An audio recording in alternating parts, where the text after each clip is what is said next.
Hello, everyone. My name is Padmini, and I'm the co-founder of Lean and Agile, an initiative which was founded on the premise that women can come together, empower each other, enable each other, support each other with men as our allies and our colleagues and our supporters. So we all can grow together, we all can go together and evolve at the other end much stronger and much more enabled. As part of Lean and Agile, we have an initiative called LIA100, where we are bringing 100 among several great women that we know, the stories and the trials and the triumphs that these amazing women have gone through.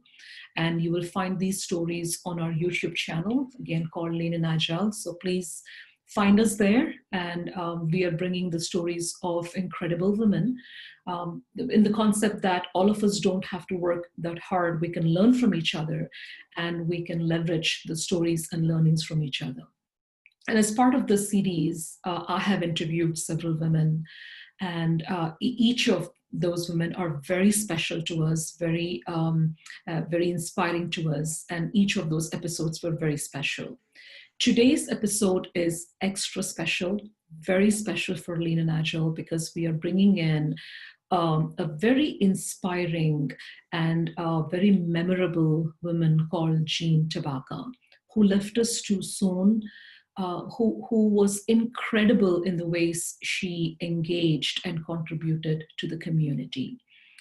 And I did not have the fortune of personally meeting her or knowing her, but in my research and conversations with several people who have known her, it's just beyond inspiring, beyond amazing. And I'm truly honored to bring Jean Tabaka's story through people that have known her. So a little bit of introduction about Jean, and this is just a humble attempt in introducing her. Jean graduated magna cum laude and as a university scholar from the University of Missouri, and held a master's in French literature from Michigan State University and a master's in computer science from Johns Hopkins University. In her early career, Jean held down various software development roles with US government and companies such as Sybase and Siebel. She joined Rally in 2003, and it was in this role that she was able to coach, teach, and share her areas of passion, including collaboration, innovation, and leadership. Jean was, in fact, in her own words, a road warrior and delivered a large number of talks and keynotes to numerous conferences and meetups across the world. Jean is a certified Scrum Master and a practitioner. She's a certified Scrum Master trainer and a certified professional facilitator. Jean also authored a book, Collaboration Explained, Facilitation Skills for Software Product Leaders. And perhaps lesser known to the Agile community, she was also the co-author of Physical Database Design for Sybase SQL Server. It was published in '95. With that, I'm honored to bring in 4 amazing coaches, enablers here who so lovingly accepted to be here and share what they know about Jean. So we have Veronica Roth, Diana Larson, Tim Walker, and Brian Atkins. And we will have this panel sharing what they know about Jean. Let me go to each of you so you can quickly introduce yourself and also tell us how you've known Jean. So we'll start with Veronica, please. Sure. So I am currently co-founder and principal at Elevate 2, which I started with 2 other former Rally coaches. And this is how I met Jean. I was an early customer of Rally's. I was a product owner and a change agent in a very small organization. And in March of 2006, I always remember, I took my certified Scrum Master training from Jean. I had the most incredible adult learning experience I'd ever had. And I went up to her at the end of class and I said, I want to do what you do. And 6 months later, I was hired. She wrote me 3 days later and said, if you're serious, let's talk.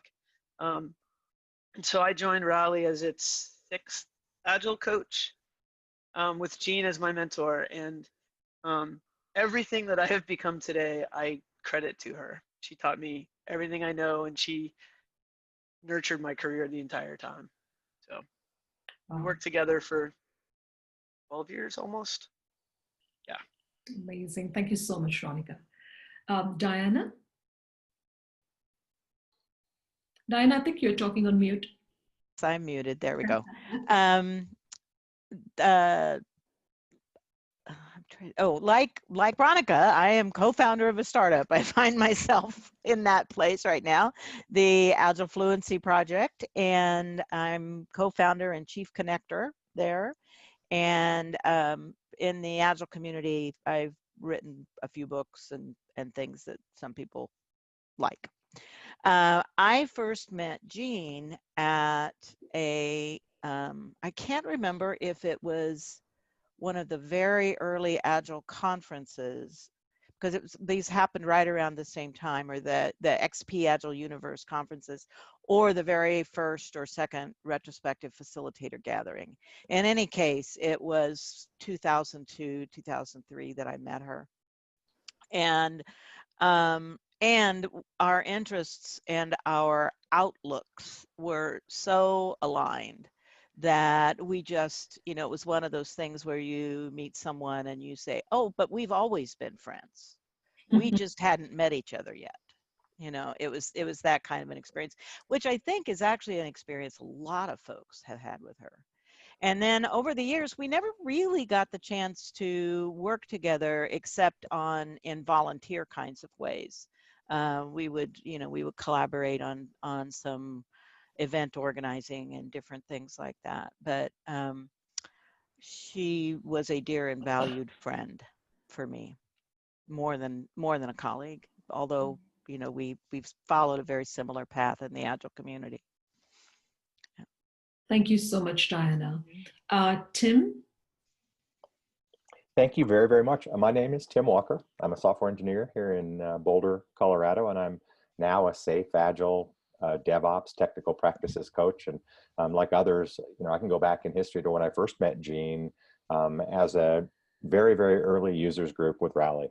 And I remember Jean and other folks in the meeting too, and maybe Ronica was there, Ryan. I mean, was at the time, everybody was trying to explain this new thing, this Agile thing, and especially like the tooling thing of Agile, right?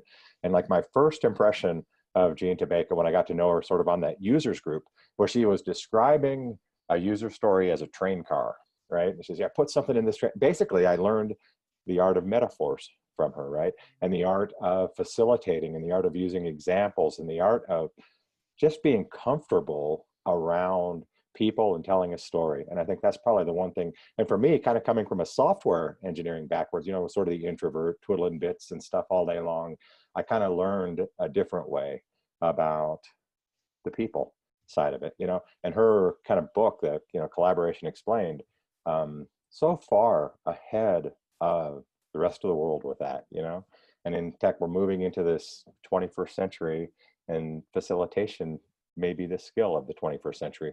But Jean did it with grace and in a way that only people on this call would understand what I'm talking about, probably, or people that knew her, because it was just she was just so comfortable in it and always happy. And no matter where I went, I was so delighted that she was there, just to make it more comfortable, more human, more people oriented. And I always felt welcome, even in new age of things. I mean, that's sort of a short kind of intro from me. Fantastic. Thank you so much, Tim. Brian? Thanks. It's a real honor to be here. I was so glad to be invited to this call. I met Jean in 2005 at the Better Software Conference in San Francisco. I was at a workshop there and talked with her during the breaks and then after, and we connected. She came out and did some training and coaching with my group at a financial services company in Tennessee. One of her trips out to do some work with my groups, we went to dinner, and I asked her, much like you, Ronica, I said, tell me more about what you do, because I think I want to do that too. And so she did, and I had that opportunity to make that pivot 8 years ago now, almost 9. She truly is my inspiration for doing what I do. And I certainly echo, Tim, what you're talking about in terms of what she brings and what she could bring to a room in terms of, in particular, facilitation and making all voices feel welcome and all people, giving them a chance to be heard. So that's how I met Jean and my connection to her. Awesome. Thank you so much, Brian. And I think all of you, while introducing yourselves and your association with Jean, I think you covered some of the aspects that I wanted to ask anyway, because, you know, it just came through, right? But if I may ask, what is, or maybe what are the few outstanding qualities of Jean that, you know, come to your mind when you think of Jean, right? And maybe a little bit of context around it. If you can please share with us. Veronica, can we start with you, please, on that? Yeah, it's funny. So listening to Diana, for some reason, it reminded me. So Jean had an incredible ability to honor the individual and help confer sort of benefit of the doubt and I can't even think of the words I want exactly. So here, two things I remember. So in the beginning, I'm a brand new coach. I'm learning to teach certified Scrum Master. I was co-teaching with Jean, and I was really new to that. And I'll never forget. She gave me a couple sections to teach, and so I don't remember what I taught. Let's say I taught story points. I don't know. Later, through the rest of the class, anytime Jean mentioned that bit of content, which was her content, let's be clear, right? But if she mentioned that content, she'd say, well, as Veronica taught us earlier, and as Veronica explained so well earlier, you know, and she would just, and she didn't just help the students take me seriously, but she conferred that confidence upon me. And it's something that came back to me later when I was in the role of being a mentor to others, and learned to do that. And the other version of that is I remember when Jean introduced me to Diana Larson, who, as she mentioned quite modestly, has written some books we all like. Yeah. And at the time, and so I, you know, by the time I met Diana, I already knew who she was, and it was at a Scrum gathering, and you had opened the Scrum gathering, so you'd been the facilitator at the beginning, who opened the open space, and Jean introduced me not as this new young whatever, and I don't remember the words, but it was like, this is my colleague Veronica, and she helped. That's part of how she helped me become who I became, was by conferring that honor as an individual. So I'm forever grateful for that. Yeah, no, I mean, that is such a profound characteristic of a person, to really recognize the talent and worth in the other person and saying it out loud. It takes quite a bit. It takes a lot of humility. So thank you so much, Veronica, for sharing that. Tim, I know you're also from the same place geographically as well, right? So you probably have more to share. You know, if somebody walked up in the street and they said Jean Tabaka, I have an instant image, and I'll bet you other people on this call share this image too. And if you remember, I believe this was at the Mile High Agile conference. I'm not positive about that because we used to be at all these conferences, you know, but I remember her giving her keynote in her stocking feet. Does anybody remember that with her, right? And it was, I mean, you know, I get up in front of 100 people. I'm nervous as heck. Getting up there without my shoes on in my bare feet to tell another story, to tell a subtext story of that, you know, we should be thankful and blessed for what we have, and to think kind of in the larger scale of things. That's the first image without even a hesitation that comes into my mind if somebody says Jean Tabaka, if she gave a keynote speech in front of 100 people without her shoes on. And I just thought, that's an amazing thing, right? We're all worried about my tie crooked or whatever, right? It didn't matter. It was much more like I don't know how to explain it, except a very, very human. And maybe authentic. Maybe it's authentic is a great word. Mm-hmm. Yeah. No, that's amazing. Thank you so much, Tim. And you know, it actually, when we're talking about authenticity, and I think, you know, that's a good segue to talk about what are some of the values that you all know that Jean really lived by, and the values that were evident in your conversations, in your interaction, in your engagement with Jean. Diana, can you share some of them? Sure. Well, Jean had a, I don't know if you call it a mantra, but a phrase that she was known by that very much expressed her values, which was be vulnerable, hold trust, and express appreciation. And those very much, I mean, when I think about Jean, I do think of the trust between us, the fact that from a very early time we were able to share things with each other, that places of joy, places of hurt, that kind of intimacy and vulnerability, and that the understanding that gratitude is maybe the only thing that continues to move us forward, is when we show that appreciation, when we show that someone else has given us a gift. And so I sort of prepared for this with those three things. But as we've been sitting there, it also occurs to me that the value that Jean showed of connection, like when Ronica talks about that introduction, it's like when Jean introduced someone to you, when she came up and said, this is a person that you will both benefit by this connection, you knew she was right. That she had thought that through, that was real.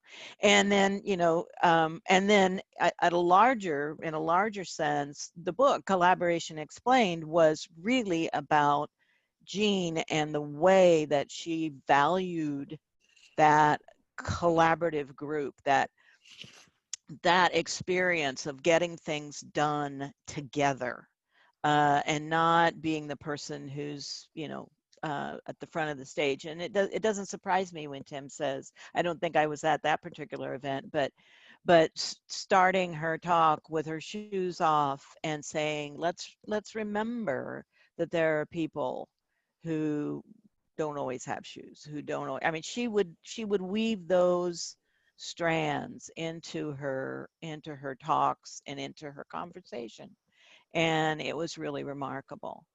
So I think the vulnerability, trust, appreciation, connection, collaboration, those are the values that I think of when I think of Jean.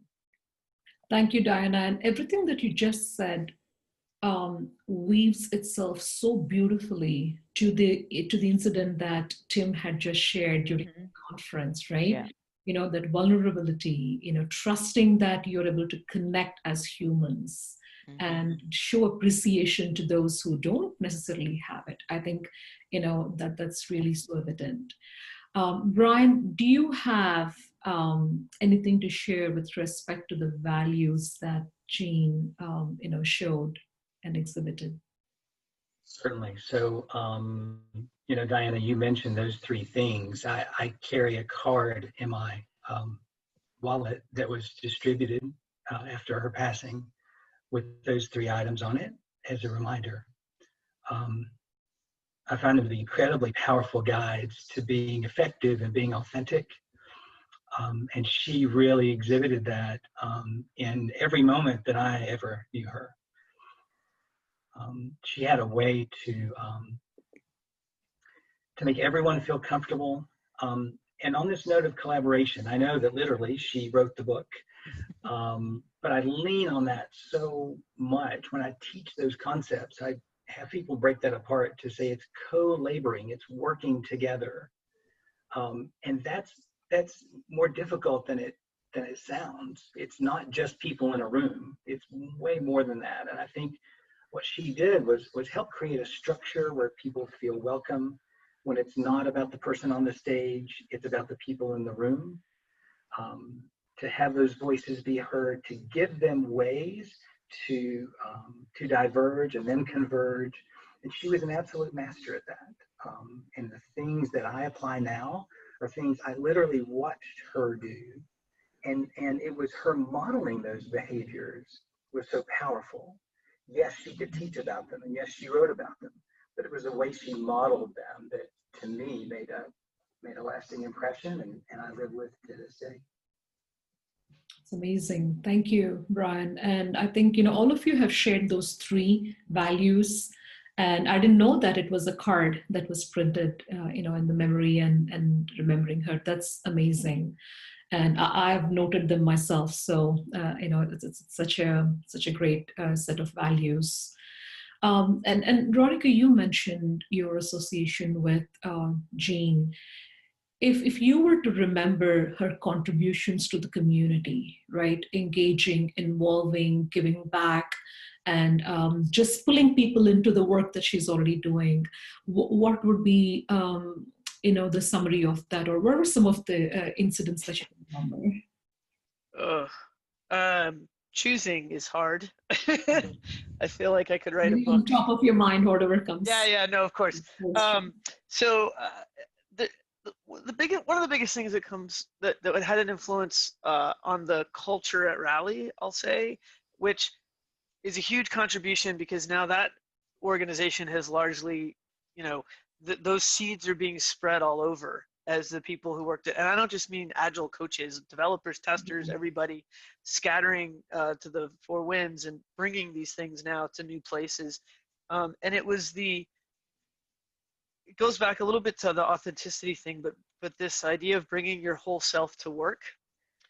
And so the personal and the professional, should say you bring your whole self to work. You don't leave love in the parking lot. We don't pretend we're not human just because we're here. We're here at the office.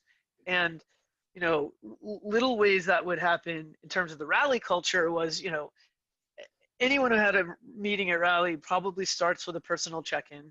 And I know my company now does personal check-ins as a part of any given, stand-up or whatever. But it goes beyond that to, I watched her say that to executives and to truly executive teams, CEO and their direct reports, that you don't pretend that you don't bring emotion into a conversation or into a decision, and that these two things go together to make a whole person, and it's the whole person co-laboring with their peers that create great things. And if you try to separate that, and she lived and modeled that every day and everywhere she went, and in the way her keynote at a conference was amazing, but as amazing were the hallway conversations, as Brian alluded to, which were often that amazing mix of personal and professional. And so I think that's been a huge contribution. Awesome. Thank you so much, Veronica. That actually hit me hard, right? You don't leave love and empathy in the parking lot. Just so profound, right? We have to bring our, whole selves. In fact, Diana, we were chatting about bringing our whole selves the other day. So thank you so much, Veronica. Tim, do you have anything to share regarding her contributions and give back to the community? Well, I mean, there's so much. I think we're having a hard time picking those things, but I'll tell you what, I don't think I ever had to act or pretend to be anybody other than myself at any point in time in any conversation with her. And I just hope I can be as good. I can't be, but I hope that I can at least approach that same thing in terms of appreciating the diversity and the differences of opinions and the whole idea that makes the Agile thing work. I mean, if we were just individual units who were all the same, none of it would work. And I don't know. I'd like to say Jean lived that. I don't know how else to say it. Full respect for Tim Walker as whoever I brought in as this is me, and I didn't have to be anybody else, and nor would I want to be. This was just like I said. That goes back to just being comfortable around and being valued and respected. And I go back and it's like, man, I'm just checking off all those things that we try to aspire in our professions. And she just raised the bar so high so early on. Yeah. No, you said it right. Everything that she probably said and wrote was, the way she lived, from what I'm gathering from you all, which is truly amazing. And I know, we talked so much about, what she brought to the community and how she lived. And if you can think about a message, right, a summary of message as we wrap up this conversation, and I know we talked about vulnerability, holding the trust, and being appreciative. But if you, all the four of you, can share maybe a message, summarized. It's hard to summarize, but I'm still asking if you can summarize what would be the message from Jean to our community. It could be a sentence, a phrase, or if you want to even talk about it, how would you say that? Diana, can we start with you? I knew you were going to start with me.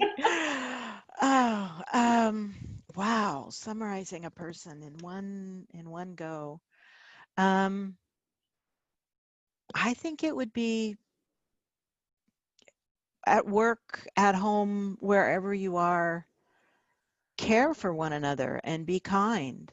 Yeah. And be willing to let others care for you. Yeah. That goes both ways. Like that for me, many times the conversations that Jean, the picture that pops into my mind right now is when we held the retrospective facilitators gathering just outside Boulder one year. And I don't remember, I think I got there a day or so early or something like that. And Jean and I went to have a meal and in a Boulder, as we walked down the pedestrian walkway in Boulder, and we found this place and we sat down and we just spoke from the heart about what was going on with us and how we could support each other and what each other needed in that moment and those kinds of things. And so that was the quality of my relationship with her. And so I assume that's the message she would want everyone to have. Thank you so much, Diana. Veronica, would you like to share, please? Oh, gosh. I'm just putting you all through a very. I know. I don't. Oh. So I guess so she wrote the book on facilitating collaboration. I became sort of product manager for Rally Services, and I was on a mission to try to figure out. She built a class around it, which I was honored to get to help create, or at least help her learn quickly by co-delivering. And I spent the rest of my time at Rally trying to figure out how to sell that class. The very end, before CA itself got bought by Broadcom, Brian and I got to co-deliver the evolution of that class. And we got to experience a group of frontline managers realizing that if they literally facilitated meetings differently, that they could begin to change the culture at their company to one that honors the individual, that truly seeks the contribution of everyone, and that recognizes that creating that safe place for ideas to come will make all the difference. And I was like, Gene, I think I did it. I think I finally figured out how we're gonna sell this thing. And because the contribution is that those things, and that those things don't come happen just by magic. There are skills and techniques that you can apply to make real in your organization this idea that you value the contributions of everyone. So thanks Gene for making the heart of Agile. Oh, that is truly touching. Thank you so much, Veronica, for sharing that. It's a very personal story, so thank you. Tim? I guess it's impossible to follow those people and those stories. Thank you, Veronica, for sharing that. I think the thing that that I'm going to leave with here is that we have a serious business, right? We build software, we build complex systems, we go to work and make the world a better place to write code and raise puppies, I guess. But we also don't have to take it that serious all the time, right? In other words, we could do serious work with a smile on our face and with respect and love for our colleagues. Yeah. And just a reminder all the time, like I can't think of a time when I didn't feel like that when I was working with Jean Tabaka. You know what I mean? Just Wow. never. I mean, no matter what we were doing, no matter how hard it was, what the challenges were, whether we weren't making dough or we were making dough, it didn't matter. That wasn't the point. You know, the point is that we were people kind of walking this path together towards certain goals. And I don't know, I always had, like I said, I enjoyed it. I don't know how else to say it. Like, you know, like, what do you mean? I get paid to do this? You know, it's actually fun. Yeah. To do these things. And so I guess that's a quality that I super admire and hope I can take forward too. Amazing. Thank you so much, Tim. Brian, would you like to share? Sure, and I think this really connects to things that Ronica and Diana and Tim have said. The concept of being present. You know, I never felt ever, even though Jean had lots of things competing for her attention and people, and I never felt like she was ever rushed. Wow. She was always present. She was always intentional about what she did. And it had meaning and it had purpose. I think if we can remember that and take that away, that's a lasting contribution. Well said, Brian. Very well said, Brian. Thank you so much.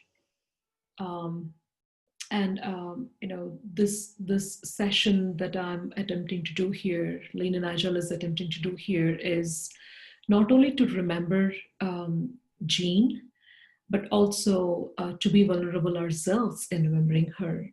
So you all have really, brought here your true selves, your complete selves, and you were willing to share about her. And as I opened this conversation, you all did so in a heartbeat.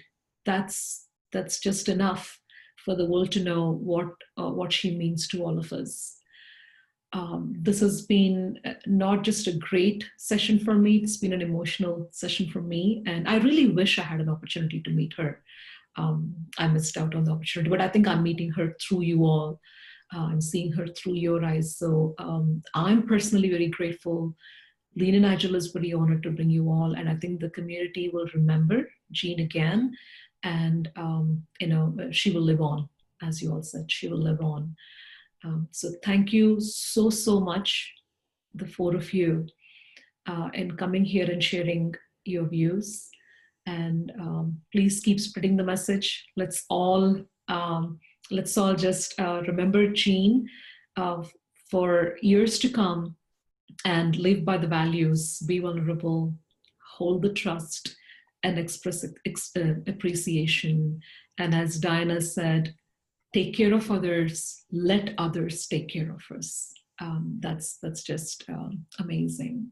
Thank you so much, and heartfelt appreciation to you all. Thank you. Thank you.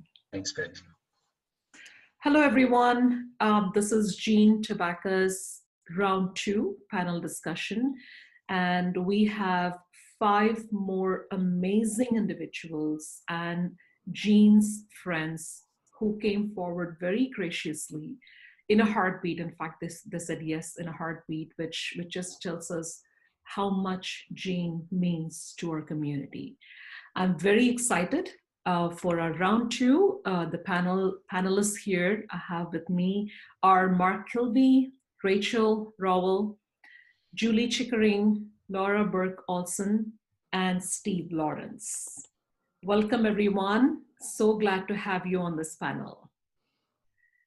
So, thank you. And again, right, I'm just calling this gap. Huge thanks. I think I just had to send one note to you all, and you all said yes, yes, yes. The responses just flew in. So thank you so much for the willingness. All right, so I'm already seeing an amazing backdrop against Mark's, wallpaper there. So why don't we start with you, Mark? Why don't you give us a brief introduction about yourself and tell us how you knew Jean and what was your association with her like? Sure, thank you. So I met Jean at Agile 2007, where she had a session called I Hate Mondays, How to Facilitate Better Meetings. That song, which she played in that session by the Boomtown Rats, sticks in my head. Every time I hear that, I think of Jean. That was the very first time I met her. We talked briefly after that session, didn't interact at all, but less than a year later, I ended up becoming an Agile coach at Rally.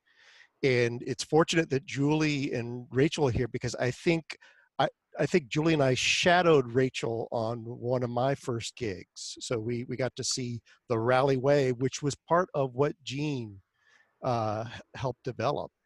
But when I interviewed at Rally, Jean was not available. I think she was with a customer, but she the very first time I met her, I just got a huge hug from her, and she just said, "I'm glad you're here." That was Jean. So. Amazing, amazing. And can you tell us what you do now, Mark, and where you work? I have my own company, K5 Labs, where I help organizations with their distributed Agile implementation. So I work from the team level all the way up to the executive level. And in these days of COVID, that seems to be a very popular thing to do. Absolutely. Yes. Thank you so much, Mark. Thanks for being here. Thank you. Julie Chickering? Hi, I'm like dumbstruck. I'm Julie Chickering, and I was just trying to think when Mark was sharing how I met Jean. I believe that I met her back in 2004, 2005 at the Agile conference,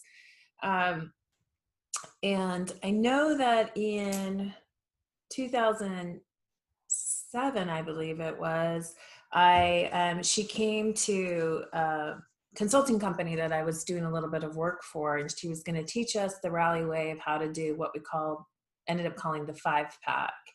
And I had my collaboration explain book, which is super tabbed and everything. And I was like, will you sign my book? And she was just like so gracious, like, me? You want me to sign your book? Yes. And so I just pulled it out again, and she wrote, looking forward to collaborating with you. And I feel really fortunate that I got to collaborate with her because I learned so much from her. As Mark said, working with everyone at Rally in the Rally way, I feel really, really blessed for that. And I miss her every day. My company is called JC Agile, Julie Chickering, and I was really struggling with what would be a good name.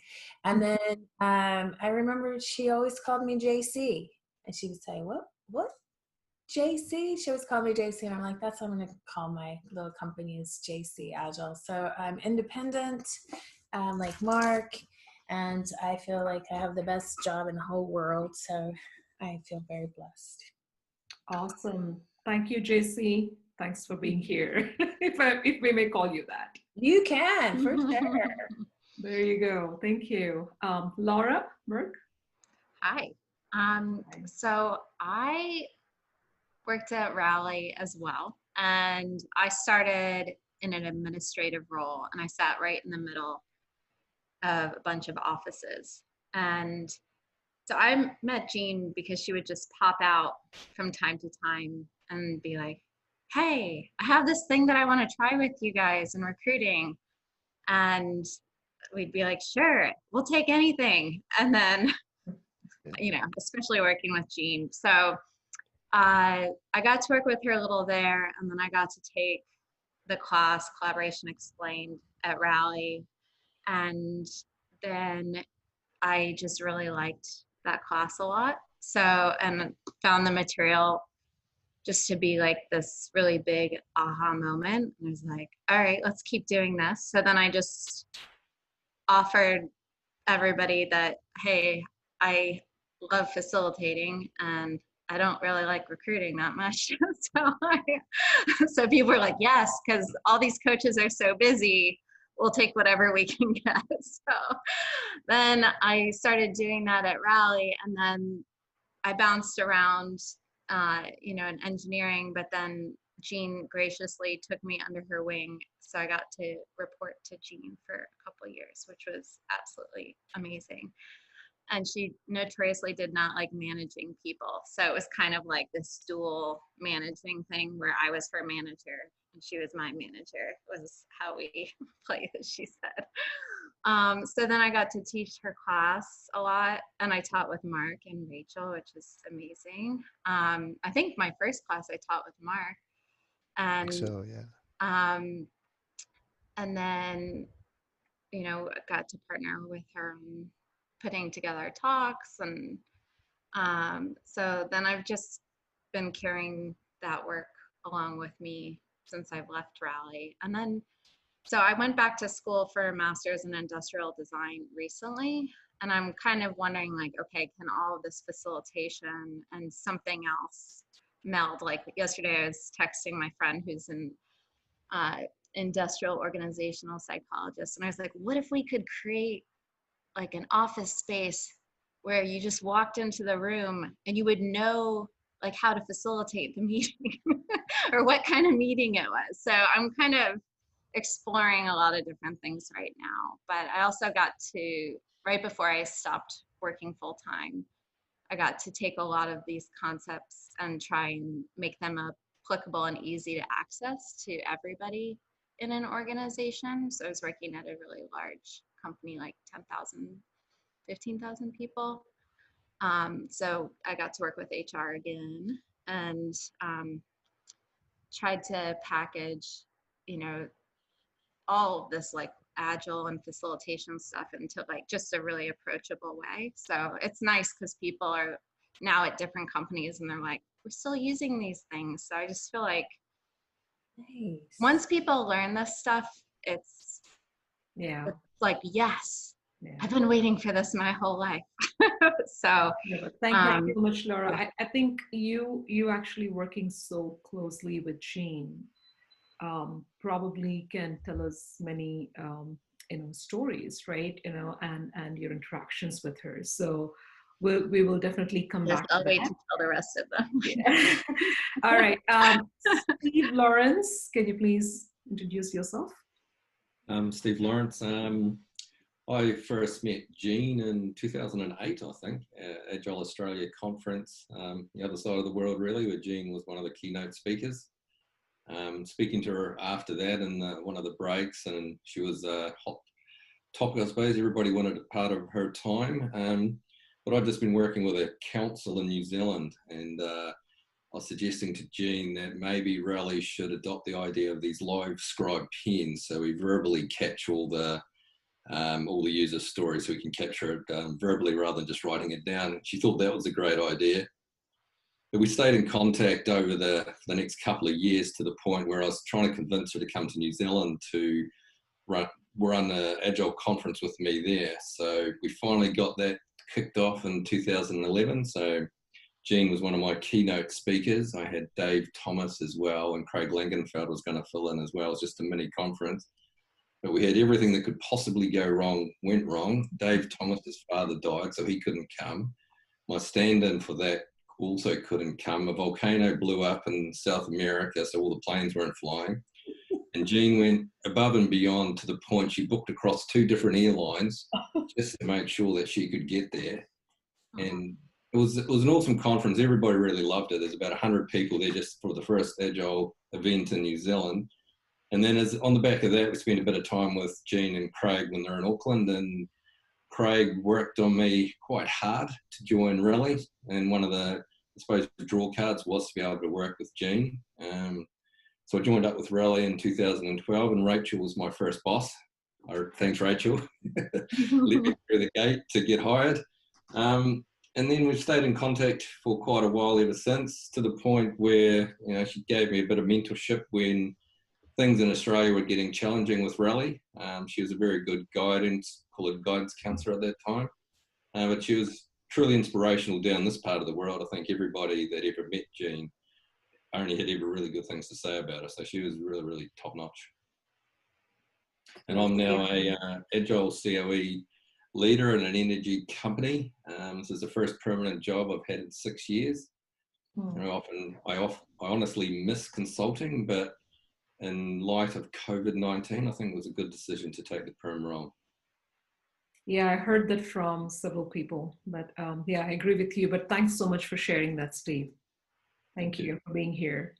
Rachel?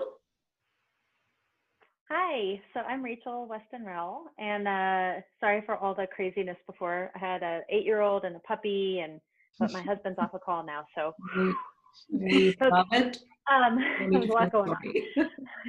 Thanks for letting me go last. But that is the way things work during coronavirus. So I met Jean in 2006. I took a CSM class from her.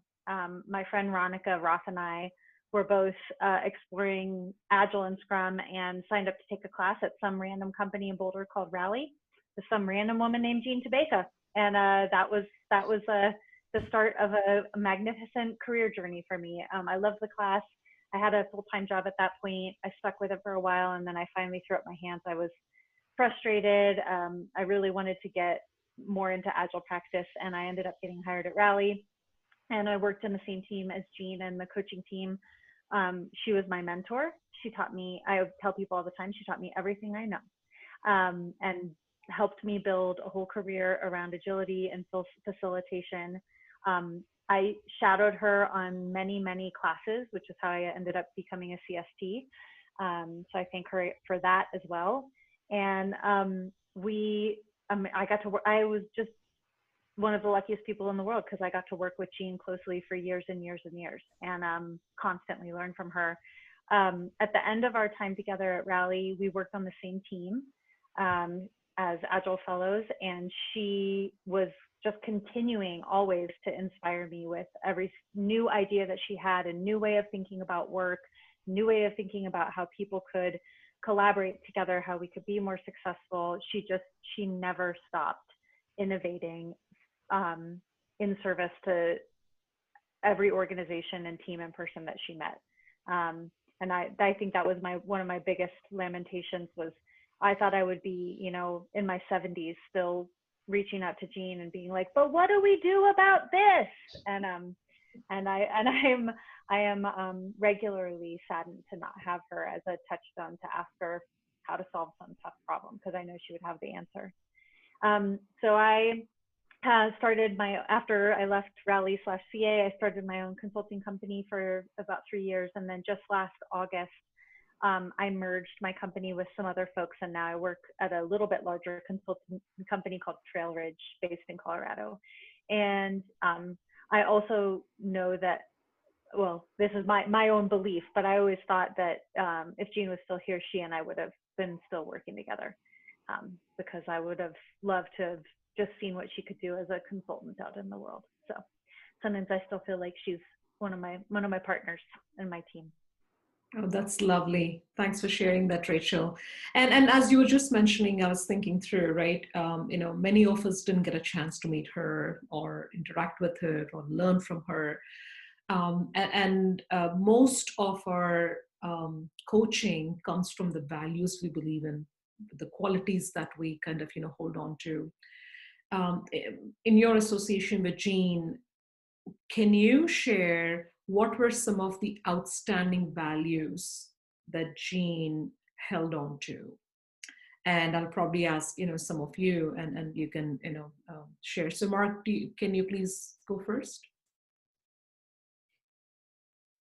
So I shared part of the story of my first week at Rally, but I need to tell a little bit more of it. So I met Jean in Agile 2007. We never really had a chance to speak until like my first week at Rally, where I met her.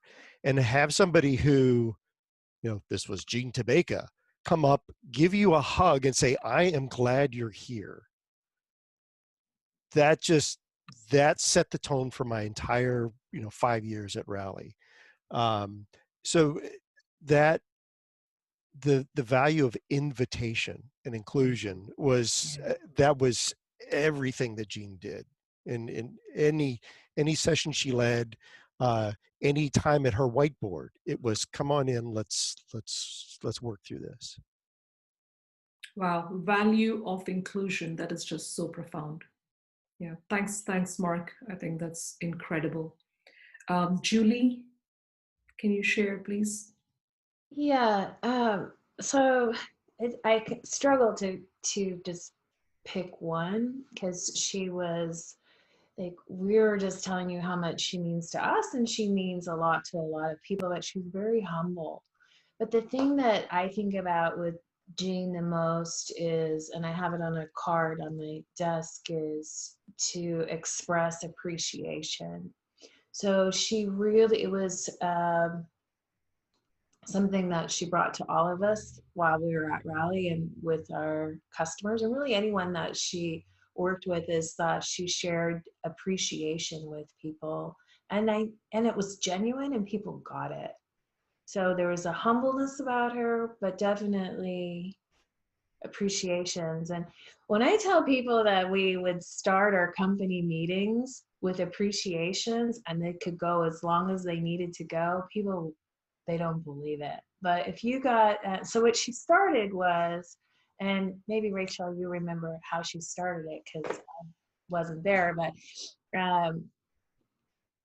that she really brought to us as a company to share appreciation. So at the beginning of company all hands meetings, you could get up and appreciate anyone in the company. You had to be specific about it though. You'd have to say something like, Rachel, I appreciate you for allowing me to shadow you on one of my first engagements, you and Mark, because that was amazing. Thank you. So that would be how it would go. So appreciation. Thank you. Yeah, value of appreciation. Yes. Yeah, that's There's only one right response to that. Yeah, Rachel, would you like to share something? Sure. Sorry, I was being a little silly, but that was part of the appreciation, was there's only one right response, which is to say thank you. Oh. No equivocating, no passing it on, just a thank you. And she would also get up there in front of the whole company and like hold your hands and look into your eyes, which is like a whole nother level of like, nobody does this in my life, period. And like, I work with you and I love you and I'm a little embarrassed. And then like Rachel said, you go off and say like, no, it's nothing. And she's like, no, you gotta say thank you. Yeah, the intimacy was real with that. Yeah. One other thing I was thinking about was, and because I use this basically every day in my work life, is that I think Jean was able to hold on to this incredible balance between, on the one hand, she was a perfectionist, right? Like she would work things and work them until they were absolutely crisp. But she also believed fundamentally in what we called GEFN, good enough for now. And that was the agility. And she was a craftsman and she was an agilist, right? And I think she was so able to balance those in a way that taught me so much, because when I get stressed, my tendency is to start rushing, like just get it done, knock it off, like check. And she would often have to like rein me back in. We'd be designing meetings together, building big facilitation plans for these giant meetings. And I'd just be like, this. And she would pull me back in and be like, no, let's think about this. How is this really going to work? What's going to happen in the room? Will we be taking care of people? And I would just be wanting to like get done, and she would rein me back in. But then on the flip side, she was constantly helping people recognize where it was like, we don't need to keep talking about this. It's good enough for now. And I always appreciated how she was so able to balance both of those aspects in a way that I felt, I think, is sometimes hard to access for people, knowing when to do one and when to do another. Yeah, no, I can totally resonate with that, right? When we are stressed, we always, tend to kind of rush, but always reeling back and understanding what we need to do for the moment is so important. So that's great. And then I had an interesting thought after my first panel, and I didn't ask this question, but if Jean was here today in these uncertain times of COVID-19, none of us know what future holds for us. We are truly treading uncharted territories right now. If Jean was here, what would her approach or message be? If you can imagine, and if you can kind of visualize that, how can I just share 3 words and then I will shut up and everybody else can share? Please go, there's just 3 words that Jean would be constantly saying right now, and I know this with all of my heart. Goo of ambiguity. She would be with us in the goo of ambiguity. Yeah, see, I think, you knew it. But yeah, there you go. Thank you for sharing that. Steve, do you want to share anything about this?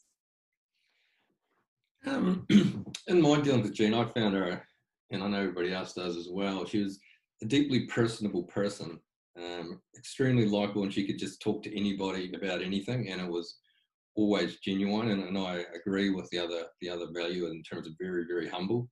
One of the things I remember most about Jean was the conference I ran in New Zealand. We went and caught up with Jean and Craig Langenfeld in a hotel in Auckland. I had my wife and my 2 little boys with me, and she was just so happy to be able to spend time with my wife, and my 2 little boys were running rampant around in this blooming hotel lobby. So very genuine person, and she always had everybody else's interests at heart, always trying to make them successful through her knowledge and her background, how she could actually help you to help yourself. So I always thought Jean was extremely personable and likable.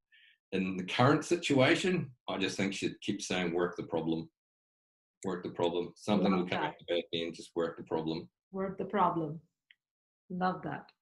Thanks, Steve. Laura, I know you worked with her very closely, so you probably can visualize that very easily. Well, I mean, in terms of COVID-19, I feel like she'd be freaking out just like the rest of us. If I'm being really honest, I feel like we're all on this wave of like, what is going on? And then it's like, no, we're going to get through it.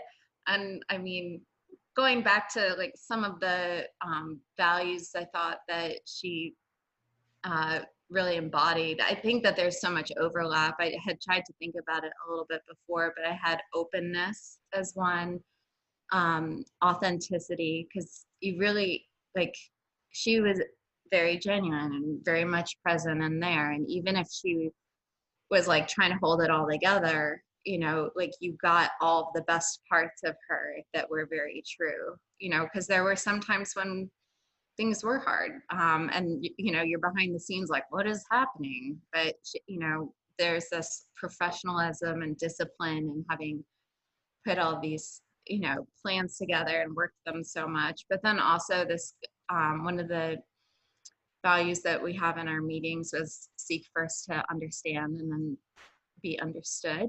And a lot of times I think we all just felt very heard. So even if she had an opinion about things and really felt strongly about it, you felt like she really was listening to where you were coming from and then processing it and sitting with that. And I think it's so rare that people are really listening that much. Yeah. So those are some of the values I had thought of earlier. Yeah, no, thank you so much, Laura. That's very valuable here.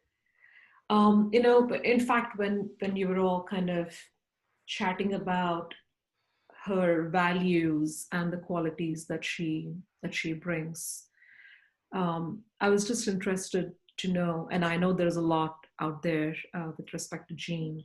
What were some of the contributions of Jean to the community? Agile community, lean community, to the organization. She worked in Rally quite a bit. When it comes to the community focus, what were some of the contributions from Jean? And Mark, I'll come back to you for this one. Can you please share? It's funny, as you asked that question, the term guerrilla facilitation came to mind, because Wow. if anything was kind of going off the rails, and it wouldn't matter if it was a customer site or maybe something was a little messy at Rally, Jean would subtly ask some questions and say, I wonder, is this interesting to discuss right now, or is this important for what we need to accomplish here? And she would just gently get things back on track. So she would have a way to guide any community conversation that way, whether she was leading or not. And then she would step back when the group was kind of back on track. Wow. And Mark, are you in the picture behind you as well? I am. There you go. That's from Agile 2015. So many marks. You haven't aged a day, sir. Yes. So that's from Agile 2015, you said? Agile 2015, yeah. So I always feel like Jean's on my shoulder. I don't know why. Truly so. Truly so. Thanks for sharing that picture and that as well, guerrilla facilitation. We all should explore that. Thank you. Thank you, Mark. Julie? I was just looking at the picture that I have where I'm squeezing her at the Agile conference. You should share that. Yeah. I honestly don't know how to separate what she brought to the community and the community. I think it's easier for me to think of it from a Rally perspective than the overall Agile community, because from a Rally perspective, so like when Mark was sharing earlier about when you were hired at Rally. So first of all, it was not easy to be hired at Rally, but then when you were, it was like, no question, you're part of the family. And you were just enveloped by the love of the people who were there. And you were just so very inclusive. And I'm imagining that she had a huge amount to do with that. Yeah, so she was just always very welcoming, very inviting. In her, what I remember from her, the later years, was that she was really working on being vulnerable, which, so that was one of her other things that she was talking about a lot, is being vulnerable, which I think is a good reminder. Yeah. But it did get different after the merger. Yeah. Yeah. And Julie, you had expressed, in fact, you had shared 3 values. Can you repeat them for us? I have on this little card here, which I have on my desk, and it was be vulnerable, hold trust, express appreciation. Wow. Be vulnerable, hold the trust, express appreciation. Mm-hmm. Amazing. Yeah. Thank you, Julie. Thank you. Rachel, can you share? I know you worked with Jean very closely in trainings and such. Sure. As I was thinking about that, one of the things I think she really brought to the community, although I don't think that it was like widely acknowledged, and that is sad to me a little bit, maybe more acknowledged now than it was then. But I think she brought more of a woman's voice. This is a community that has been very, very heavily influenced by men's voices, and that I don't say that that it was malicious or negative, but the folks who wrote the Agile Manifesto and the folks who designed Scrum and Lean, and that's a lot of male voices. And Jean was one of the women, I think, who brought a much more powerful voice into that space and made space for all of us other women who wanted to see ourselves in the Agile community. And she always did it so graciously and never as if she felt like she deserved some special, treatment. She always acted as if there was room for more. It was always an expansion perspective, never a scarcity perspective, even in a community where the space for women voices sometimes did feel scarce.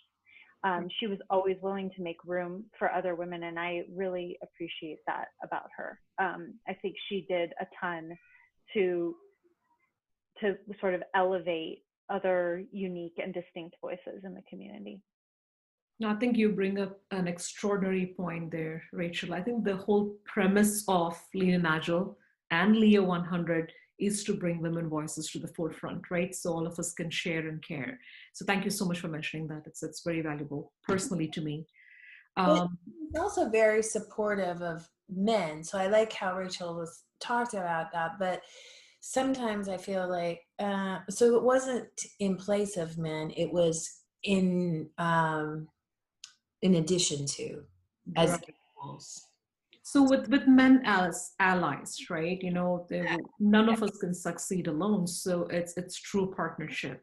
That's well, and I wanted to add to that. The majority of my mentors in the Agile community were women, and Jean exemplified that really with her